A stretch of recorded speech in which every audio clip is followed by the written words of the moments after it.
பாஜகவின் தமிழ்நாடு மாநில தலைவர் அண்ணாமலை அண்ணனுக்கு ஒரு இளைஞனின் கடிதம். அண்ணா, நல்லா இருக்கீங்களா? நீங்க நல்லா தான் இருப்பீங்க, நல்லா இருக்கணும்ல. என் பேரு மதன்னா, எனக்கு இப்போ 20 வயசுங்கண்ணா. இங்குதான் சரவணம்பட்டி தான் என் ஊரு. சூலூர்ல அப்பா மெக்கானிக்கல் டூல்ஸ் பண்ற கடை வச்சிருக்காரு. அம்மா சின்னதா மிஷின் போட்டு தறி ஓட்டுறாங்க. முதல் தடவையா ஓட்டு போட போறாங்க. இன்னும் நல்ல ஞாபகம் இருக்குங்க.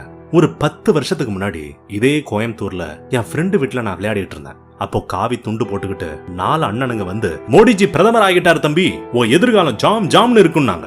லட்டு எடுத்துக்கங்கன்னு கொடுத்தாங்க. சின்ன பசங்களை கூட மரியாதையா பேசி பார்க்கவே ரொம்ப தன்மையா இருந்துச்சு. நான் பார்த்த அரசியல் நிகழ்வு இதுதாங்க. அதுக்கப்புறம் நான் அடிக்கடி டிவில மோடிஜி பேசுறத பார்த்திருக்கேன். இவர் ஏதோ பெருசா பண்ண போறாருன்னு நிறைய பேர் சொன்னாங்க. நானும் கொடிசியா கிரவுண்ட்ல வச்சிருந்த ராட்சச ரோலர் கோஸ்டர் மாதிரி பிரம்மாண்டமான ஒருத்தராதான் மோடியை பார்த்தேன். அதுக்கப்புறம் அப்பப்போ செய்திகள்ல அவரை பார்ப்போம். மோடி மோடின்னு பேசின பலருமே அதுக்கப்புறம் அவரை பத்தி பேசுறதையே குறைச்சாங்க. அப்பதான் ஒரு நாள் அப்பாவும் அம்மா